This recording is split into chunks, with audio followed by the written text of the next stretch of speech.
Oh yeah. Okay. So let's start talk about Fitzgerald's life and her writing style. Okay. His writing style. Mm-hmm. Yeah. Mm-hmm. Okay. His life, his background is a Roman Catholic Irish background. This is, to me, also being from a Roman Catholic Irish background is important, but not because it's in the culture for not just 2,000 years from the time of Christ, that the Catholic tradition goes back thousands of years, and there's actually some world-renowned researchers, like one guy, Michael Tessarian, who's also from an Irish background.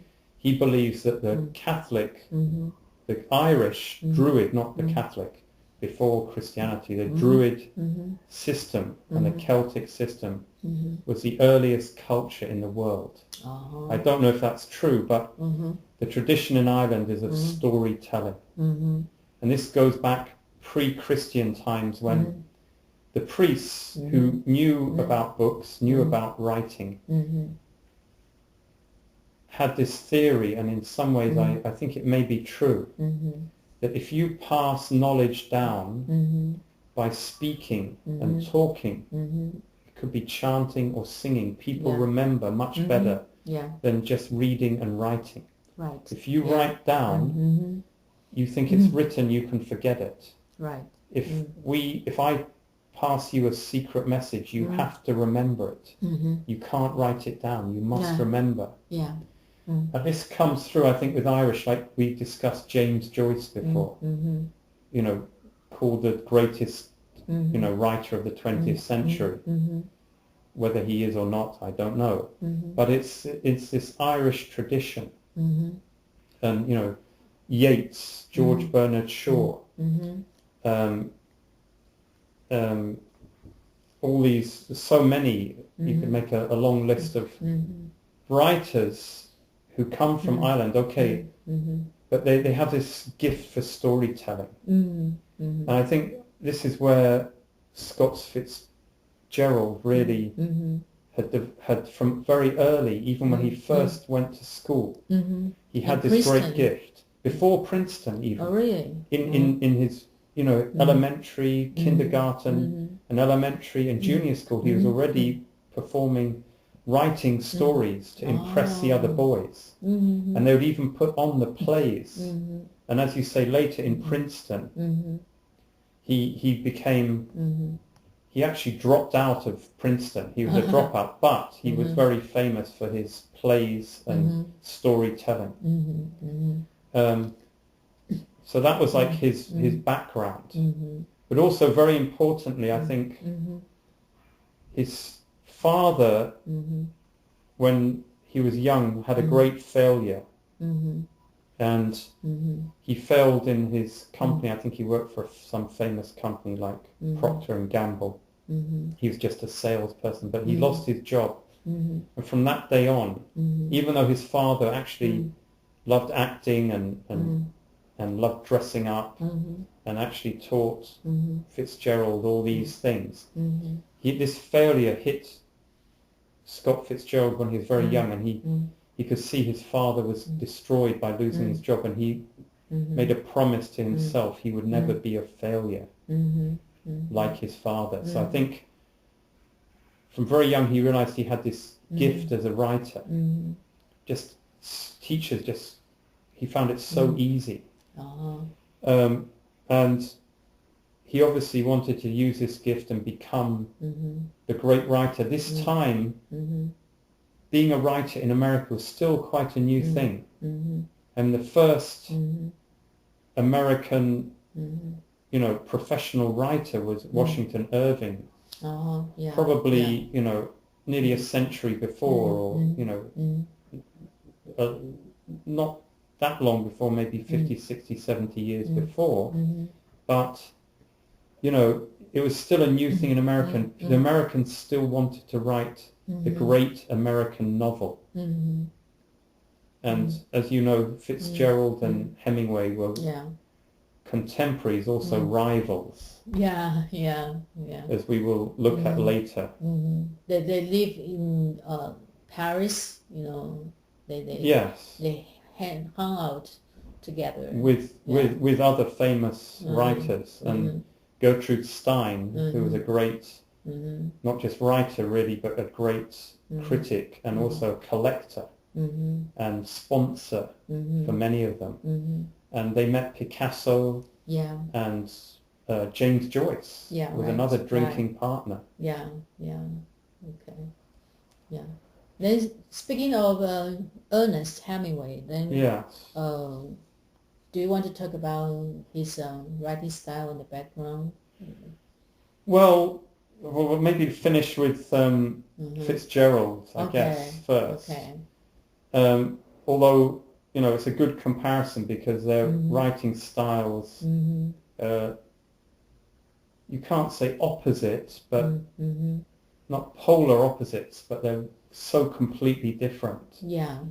It's really almost amazing. They came out of a very similar world at the same time. America.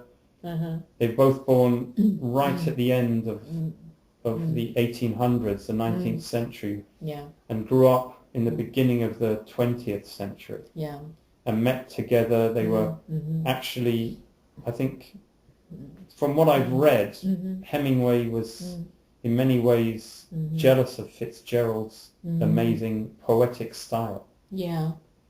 But Fitzgerald, on the other hand, was jealous of Hemingway's great success. Because Hemingway was very early, had very early success and big success with all his books, and Fitzgerald in the beginning was struggling with this success. As I know, Fitzgerald is always in the financial problem. Yes, and this coming back to the Ice Palace. Every one of his leading lady figures, the protagonists as women, are, I think, based on Zelda, his first love. Well, maybe, I don't know, his first love. He did love a girl before, but couldn't really get near her, from a rich family. And I think Fitzgerald's family were really poor. After his father lost his job, they had to borrow money. And I think this was very embarrassing because he was sent to some very good schools. And his way of making an impression was by writing. And that's how he made an impression from early on. And even in the beginning, this Zelda who he fell in love with was from a very rich southern family. Like in this story, the Ice Palace, very similar, from a rich southern background.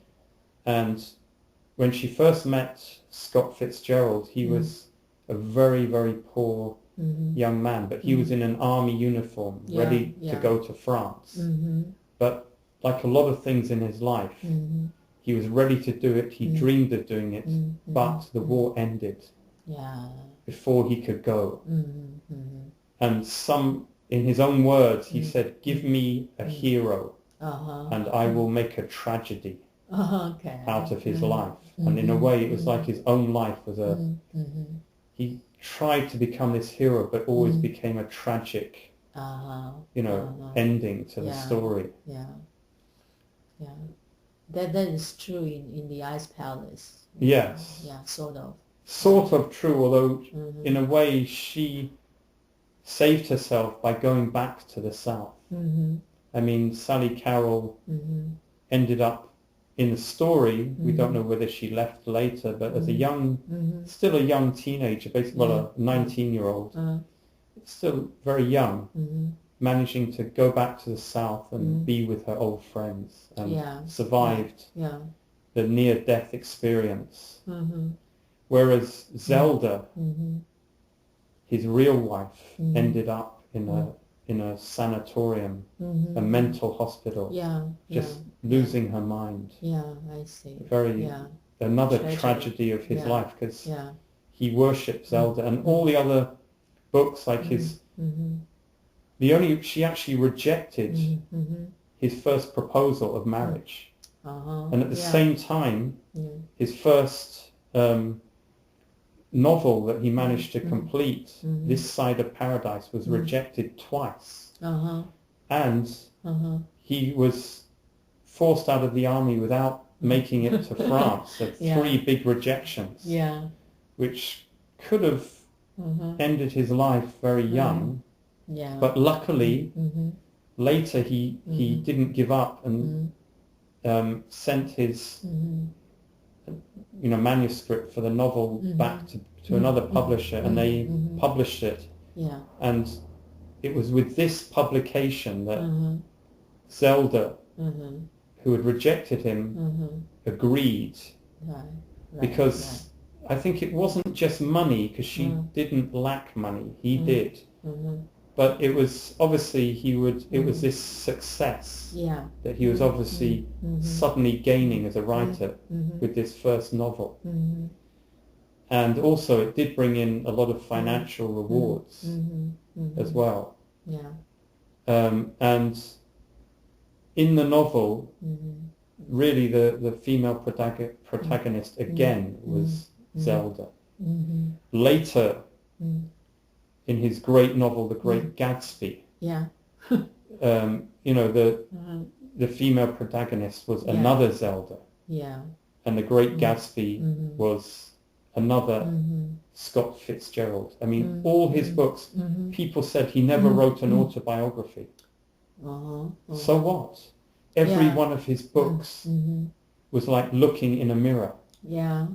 It was him looking in a mirror. They were about him. So that's why we can see he is so gifted. He can write so many books, so many novels, just out of his own experience or out of his own imagination. Yes, it's in the end, I mean,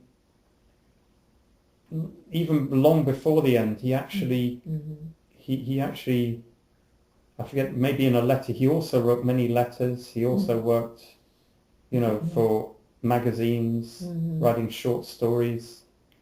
But in the place for the Hollywood. Yes, he later after he really broke, he was always married to Zelda, but after she got put away in a mental home sanatorium, he didn't know what to do. His novels weren't selling.